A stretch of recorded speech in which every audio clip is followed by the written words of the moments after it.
Osteo arthritis, जिसमें एक ऐसा अर्थराइटिस, गठिया का एक ऐसा या उसका एक प्रकार जिसमें आपके सबसे पहले वो घुटने पे अटैक होता है। ऑस्टियो अर्थराइटिस का अटैक सबसे पहले घुटने पे होता है या फिर हमारी कलाई के जॉइंट्स पे आता है, किसी किसी के फिंगर में आता है, लेकिन ये कॉमन है जो अर्थराइटिस का इफेक्ट यहाँ पे आना शुरू हो जाता है। अब इसको हम देखेंगे तो इसमें स्वेलिंग भी आ जाती है, जगह जगह स्वेलिंग आ गई और इसमें घुटने में जो है वो दर्द जो है आना शुरू हो जाता है। इसका कारण क्या है? कारण ये है कि इम्यूनिटी जो है वो अटैक कर देती है शरीर पे। तो अपनी ही इम्यूनिटी गलतफहमी की वजह से अपने ऊपर वो शत्रु सोचती है कि शत्रु हमारे अंदर घुस गए हैं। इम्यूनिटी क्या करती है?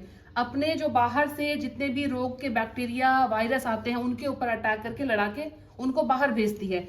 लेकिन इम्यूनिटी जब अपनी इम्यूनिटी अपने ऊपर अटैक कर दे किसी कंफ्यूजन से, तो उसको हम कहते हैं ऑटो इम्यून डिजीज।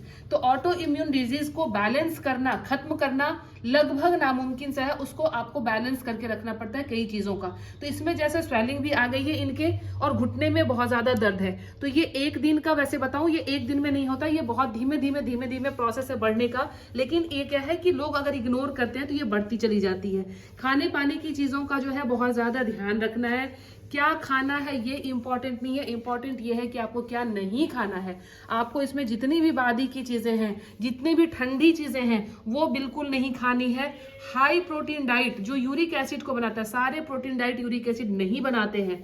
जो यूरिक एसिड का फॉर्मेशन करते हैं ऐसी प्रोटीन को आपने नहीं लेना है। रात को खासकर सोते समय आपको चने का दाल, छोले, राजमा, ये सब नहीं लेना है। दूसरी चीज, आप इसके घर में क्या करेंगे, ये तो हमारी थेरेपी जो है वो हम करेंगे। आपको घर में क्या करना है, एक टॉवेल ले लेना है, गीले पानी में भिगो के इसको, पानी को कंप्लीटली इसको निचोड़ लेना है। अब ये गीले टॉवेल से आप इसको रैप कर देंगे। रैप करेंगे कैसे? आपने इसको ठंडे पानी की पट्टी रखी 1 मिनट के लिए, फिर गर्म पानी की पट्टी रखेंगे 3 मिनट के लिए, फिर ठंडे पानी की पट्टी 1 मिनट, फिर गर्म पानी की पट्टी 3 मिनट। इस तरह से शुरुआत होगी ठंडे पानी से, खत्म होगा आपका गर्म पानी पे। तो बारी बारी से 2 बर्तन में इस तरह से हम टॉवेल को लेके बारी बारी से दोनों घुटने की अपनी सिकाई जो है, हॉट एंड कोल्ड फर्मेंटेशन इसको कहते हैं। दूसरी चीज, जब भी जॉइंट्स में प्रॉब्लम होती है, यानी ये आपके मूलाधार चक्र से रिलेटेड है। मैंने एक चक्र के बारे में आप सबको समझाया था। सबसे नीचे हमारा मूलाधार चक्र जो पूरी बॉडी के जॉइंट्स को कंट्रोल कर रहा होता है। तो जब जॉइंट्स में इफेक्ट आता है उस केस में लाल रंग से इसकी मालिश करना, चाहे तो वो लाल तेल हो या लाल सूर्य का प्रकाश में जब आप बैठेंगे सनलाइट में तो लाल रंग की चुन्नी इसके ऊपर ढक लें, कपड़े ढक लें, तो लाल रंग का एब्जॉर्प्शन जो है वो होगा, उससे भी आपकी ये धीरे धीरे दूर होगी। अच्छा, पेशेंस रखना है इन सब थेरेपी में, क्योंकि ये कोई दवाई नहीं है कि आपने खाया और पेन कम हो गया। लेकिन जो चीज ठीक होगी वो धीमे धीमे ही ठीक होगी और अच्छी हो जाएगी। जैसे हमने अल्ट्रावायलेट रेज से यहाँ रेड कलर ये दे रहा है, ये इसके सेल्स को जो है धीमे धीमे रीजेनरेट करेगा, रीग्रोथ करेगा और पेन को जो है वहां से किल करेगा। अब आप कहेंगे तो इसमें तेल की मालिश क्या करें? सरसों की तेल इसमें नहीं इफेक्टिव है। इसमें सबसे अच्छी इफेक्टिव होती है कैस्टर ऑयल। कैस्टर ऑयल की प्रॉपर्टी है, इसकी ग्रीजिंग जो है बहुत ही अच्छी होती है, क्योंकि ये बहुत चिपचिपा तेल है। अगर आप इसको ध्यान से देखेंगे कैस्टर ऑयल को, ये बहुत ही थिक और चिपचिपा होता है।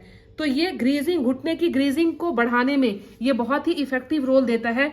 इस तरह से ये करते रहेंगे आप हल्के हाथों से, तो एब्जॉर्प्शन होता जाएगा धीमे धीमे, और ये आपके जो घुटनों की गैपिंग आ गई है या ग्रीस कम हो गया है, वहां से भी आपको ये धीमे धीमे आपको इफेक्ट देना शुरू कर देगा। तो हल्के रेड लैम्प से इसकी हम सिकाई भी कर रहे हैं। दूसरी चीज क्या करनी है कि आपके जो पैरों के जॉइंट्स हैं, ये जॉइंट्स की अगर हम बात करें तो ये जितने भी जॉइंट्स हैं बिटवीन 2 फिंगर्स, ये सेंटर पे इसको आप अच्छे से प्रेस करेंगे। दर्द हो रहा है आपको? हो रहा है बहुत ज्यादा।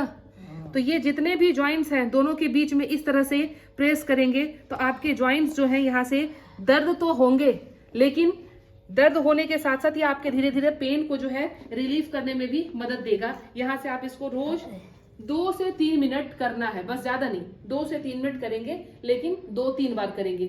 इसके लिए आपको वॉक करने में जैसे दिक्कत आ रही है ना, तो वॉक करना नहीं है, घर में बैठ गए और अपना इसको तो दबा ही सकते हैं, इसके लिए कोई ये नहीं है। कभी भी करेंगे 2 से 3 बार करेंगे।